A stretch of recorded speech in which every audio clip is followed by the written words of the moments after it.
Então, pessoal, o grande ponto do mundo político neste dia 18, segunda-feira, é a reunião ministerial que o Lula convocou, o pessoal estava todo presente ali. Eu já havia comentado isso anteriormente, na semana passada, se eu não me engano, a respeito dessa questão aí, de que o Lula, face à questão da sua popularidade em queda, em franco declínio, iria convocar uma reunião ministerial no dia de hoje, né, segunda-feira, dia 18 de março, e de fato a reunião aconteceu.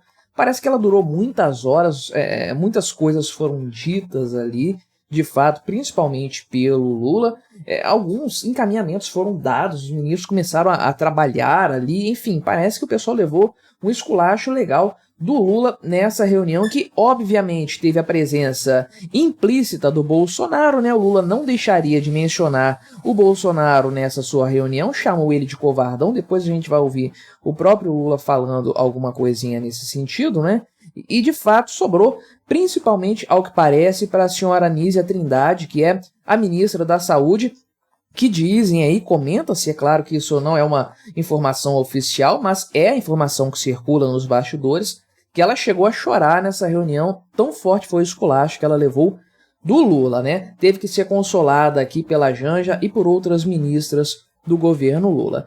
Mas então vamos conversar sobre esse tema, sobre esse assunto, sobre essa reuniãozinha republicana aí. Mas antes, não se esqueça, deixe o seu like, o seu comentário neste vídeo, se inscreva no meu canal. Se você ainda não for inscrito, considere se tornar membro patrocinador do meu trabalho, com valores a partir de R$ 1,99 por mês, porque você me ajuda bastante dessa forma, pode ter certeza disso, né? Então, no primeiro momento aqui, o Lula falou o seguinte, né? Aqui, fez uma publicação, inclusive, oficial dele, mais polida, que deve ser a equipe do Lula que pegou a fala dele e fez um negócio mais rebuscado. Isso foi postado antes das 10 da manhã, a coisa seguindo em frente, né? Eu, inclusive, coloquei aqui um comentário nesse sentido, né? Zoando o Lula, o fato de o Bolsonaro ter alugado um sítio de Atibaia na cabeça do Lula, né? Mas ele disse o seguinte: o presidente anterior nunca se preocupou com políticas públicas e em melhorar a economia, né? Curiosamente, a economia estava muito melhor no governo anterior, né? Então, imagina se o Bolsonaro tivesse se preocupado, né? Conforme a compreensão do Lula a respeito desse tema. Ele só se preocupava em propagar mentiras e acirrar o ódio e a divisão. Meu amigo, o Lula leva a sério mesmo aquela estratégia atribuída ao Lenin, né, de acusar os outros de fazer o que você faz e de ser quem você é, né? Se antes se falava em tentativa de golpe, hoje nós sabemos por depoimentos que havia um plano para derrubar a democracia. Obviamente uma grande mentira, a gente sabe que a coisa nunca esteve nem perto de chegar nesse ponto aqui. E só não deu certo porque, além de comandantes que não aceitaram essa proposta, o presidente anterior é um covardão, né? O grande ponto aqui que fizeram questão de pontuar é essa história do covardão mesmo, que o Lula falou, chamou o Bolsonaro de covardão, né? Vamos ouvir o Lula falando então aqui o seu discurso. Eu acredito que essa parte aqui da reunião foi pública, né? Deu-se publicidade a ela, mas imagino que o restante, quando o pau começou a quebrar realmente lá no gabinete ministerial, não foram exibidas as imagens, né? Mas vamos ouvir o próprio Lula então. Temos mais clareza do significado do 8 de janeiro, porque a gente já sabe o que aconteceu no mês de dezembro. Hoje a gente tem clareza por depoimentos de gente que fazia parte do governo dele, ou que estava no comando, inclusive, das próprias Forças Armadas, de gente que foi convidado pelo presidente para fazer um golpe. Então, se há 3 meses atrás, quando a gente falava em golpe, parecia apenas insinuação, hoje nós temos certeza que esse país correu sério risco de ter um golpe em função das eleições de 2022. E não teve golpe, não só porque algumas pessoas que estavam no comando das Forças Armadas não quiseram fazer, não aceitaram a ideia do presidente, mas também porque o presidente é um covardão. Ele não teve coragem de executar aquilo que ele planejou. Ele ficou dedicado aqui no Palácio chorando quase que um mês e preferiu fugir para os Estados Unidos do que fazer o que ele tinha prometido, na expectativa de que fora do país o golpe poderia acontecer, porque eles financiaram as pessoas na porta dos quartéis para tentar estimular a sequência do golpe. Como não deu certo, então eles agora estão dizendo que nós estamos ferindo a democracia, que eles eram inocentes, que eles apenas fizeram discussões, mas que não houve nada de concreto. Mas nós sabemos que houve a tentativa de um golpe nesse país. Quem tinha dúvida agora pode ter certeza que por pouco a gente não voltou aos tempos tenebrosos nesse país em que as pessoas achavam que apenas com o golpe, com a participação de alguns militares, poderiam ganhar o poder nesse país. A grande bobagem, como sempre, né? Besteiras do Lula falando ali, sabendo que as câmeras estavam ligadas, e que a coisa ia ser transmitida e tudo mais, né? Não é um bom discurso, no final das contas. Mais uma vez, o cara vai dar abertura para uma reunião ministerial dele falando do Bolsonaro, não é um bom prognóstico do que aconteceria, mas a verdade é o seguinte, né, que ao que parece o Lula colocou algumas coisas realmente de forma mais incisiva junto a alguns ministros ali, e de fato a gente já mencionou, né, eu falei sobre isso em outros vídeos aqui do canal, que o Lula não confia no gabinete ministerial dele.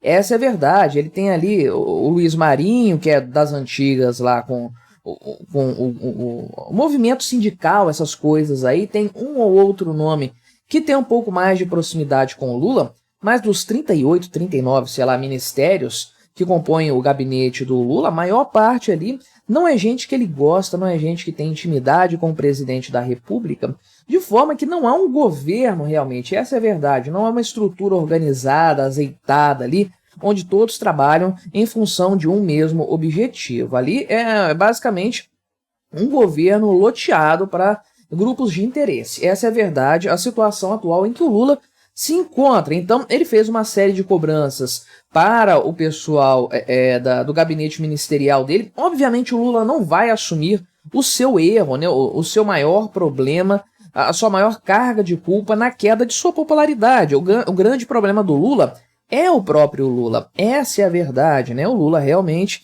fala muita bobagem, discursos assim, completamente fora de hora, fora de padrão, defende ditaduras, defende ditadores, defende terroristas, né? E a economia, de forma geral, não está convencendo muito a população, né? Então o problema da aprovação decorre justamente desses pontos principalmente, mas é necessário criar alguns bodes expiatórios, pelo menos o Lula vê a coisa dessa forma, né? E é por isso, inclusive, aqui, que parece que ele tomou a senhora Anísia Trindade como bode expiatório. Sim, ela está fazendo um péssimo trabalho à frente da pasta da saúde, isso é inquestionável, né? Realmente, o que está acontecendo em várias áreas é uma coisa, assim, assustadora. O problema da dengue no Brasil completamente descontrolado e o governo parece não tomar nenhuma atitude nesse sentido, né? Não que eu acho que o governo resolve problema de saúde ou do que quer que seja, né? Mas realmente o Ministério da Saúde está perdido nessa história, está batendo cabeça aí, né? Então,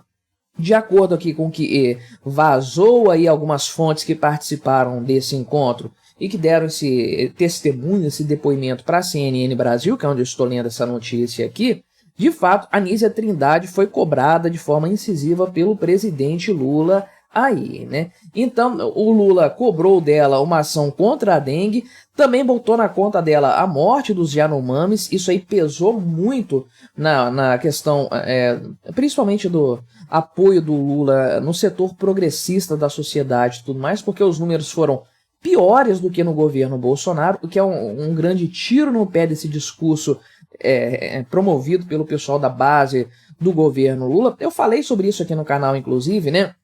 O Ministério da Saúde divulgou uma nota lá, uma notícia explicando lá os motivos que levaram ao número de mortes de Yanomami ser menor no primeiro ano do mandato do Lula do que no ano anterior, quando na verdade o Ministério não estava considerando os dados de dezembro. Quando se fechou o ano certinho, bem, aí viu-se que o número de mortes entre os Yanomamis superou o último ano do governo Bolsonaro. Então isso pegou muito mal para o governo Lula, com certeza. E outra questão também que foi pontuada aqui de forma incisiva pelo Lula contra a Anísia Trindade foi a questão daquela nota do aborto, liberando o aborto ali praticamente até segundos antes do parto, né? Então, realmente foi uma coisa que foi uma péssima notícia para o governo Lula, pegou muito mal de forma geral, e o Ministério da Saúde retrocedeu nisso logo na sequência, então a coisa ficou ainda pior, ficou feio demais para o Ministério. Ela falou na época, Anísia Trindade, que não teve culpa aí dessa questão, né? Parece que ela falou isso na reunião também, né? Disse que tinha dificuldades aí de negociar com o Congresso Nacional, disse que a nota técnica em relação ao aborto foi feita à revelia do conhecimento dela e tudo mais, colocou a culpa lá dos Yanomamis na subnotificação do governo, do governo anterior, governo Bolsonaro e tudo mais, né? E aí o Lula pegou a palavra de novo depois e falou que ela tinha um apoio dele para tirar e manter secretário para corrigir o rumo, mas que tinha que melhorar a relação com o Congresso, e aí, de fato, ela começou a chorar nesse momento aí e tudo mais, né?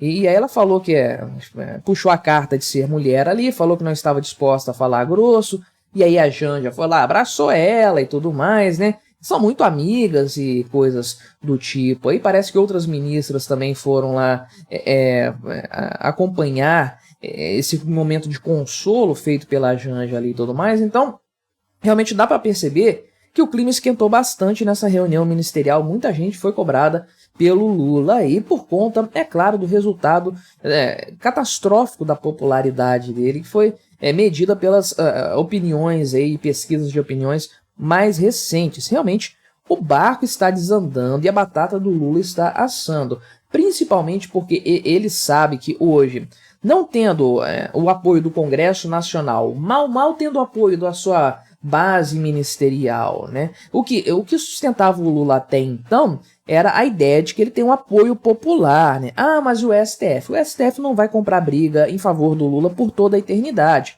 Quando o Lula não for mais útil, ele vai ser defenestrado, com certeza, para que alguém melhor entre no lugar dele. Então, o Lula sabe que ele depende da aprovação popular para continuar aí firme no poder. Só que essa aprovação está escorrendo pelos dedos dele mês após mês. Ele não sabe o que fazer, está desesperado, não consegue ver ou não consegue assumir os seus próprios erros e tenta terceirizar os erros para os seus ministros. Obviamente não vai sair nada de construtivo, nada de efetivo dessa reunião, mas é interessante para a gente ver, para a gente medir o termômetro realmente do desespero do Lula com a sua queda de popularidade. Mas e o que você achou dessa história? Colabore com o nosso debate, deixe o seu comentário, se inscreva no meu canal se você ainda não for inscrito e até a próxima.